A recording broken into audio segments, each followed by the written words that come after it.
Hindi raw po papayag si US President Donald Trump na kontrolin ng Iran ang supply ng petrolyo kaya magpapatuloy daw ang opensiba ng Amerika at Israel. Kahapon po'y patuloy ang pag-uulan ng bomba sa iba't ibang bahagi po ng Iran. Pati ang kuta ng kaalyado nitong Hezbollah sa Lebanon ay hindi nakaligtas sa opensiba ng Israeli forces. Gumaganti po naman ang Iran sa Israel pero damay din ang ibang bansa. Isa po sa napuruhan sa pag-atake ng Iran ang oil refinery doon sa Bahrain. Nagpadala ho naman ng missile ang Australia bilang tulong sa UAE na nadadamay na rin po sa gera. Natilihong sarado ngayon ang Strait of Hormuz na hinaharangan po ng Iran. Kaya sumipa na naman po ang presyo ng mga produktong petrolyo sa buong mundo. Dahil dyan, nagbanta na po si US President Donald Trump na umano'y pupulbusin ang Iran kung i-hostage nito ang supply ng langis. Sa kaugnay na balita, inaprubahan na po ng House Ways and Means Committee ang panukalang bigyan ng kapangyarihan ang Pangulong Bongbong Marcos Jr. na pansamantalang suspendihin o kaya itapyasan ang excise tax sa produktong petrolyo. Kasunod pa rin po yan ang paglobo ng presyo ng krudo bunsod ng tumitinding gera sa Middle East.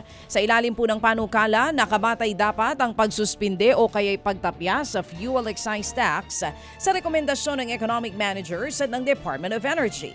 May ilang kondisyon din na dapat masunod para dito. Kabilang po ang average Dubai crude oil price base o base sa Mina Flats Singapore o MOPS na dapat daw ay umabot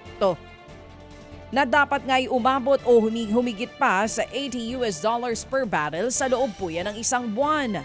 Sakali namang masuspinde ang excise tax, 6 pesos hanggang 10 piso ang posibleng mabawa sa presyo ng produktong petrolyo.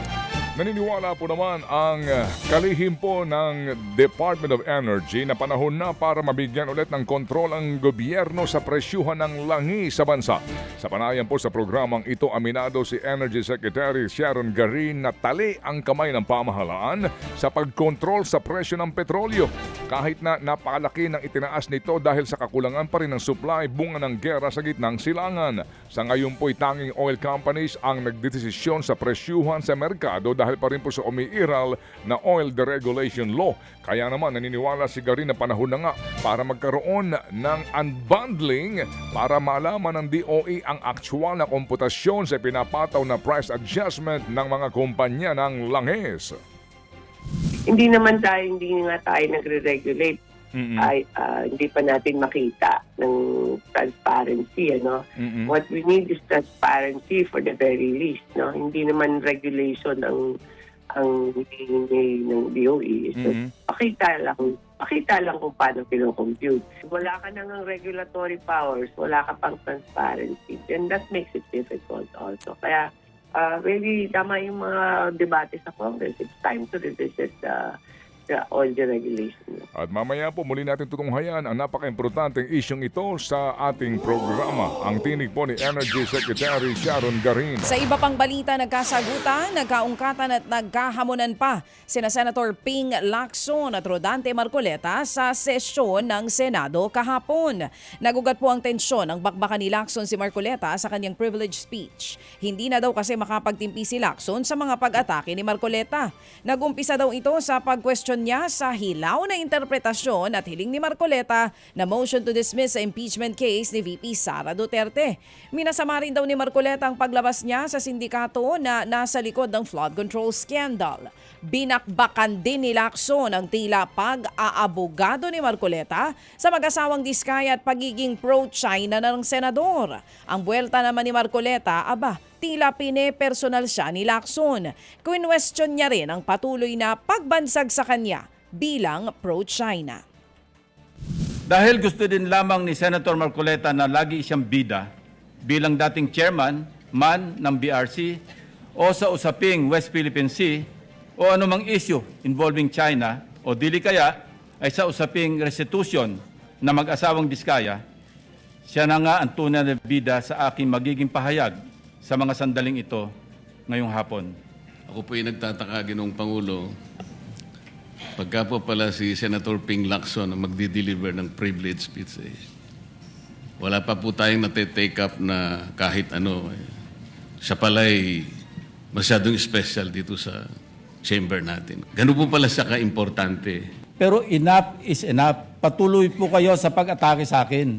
I refuse to apologize and feed on Senator Marcoleta's ego and pride.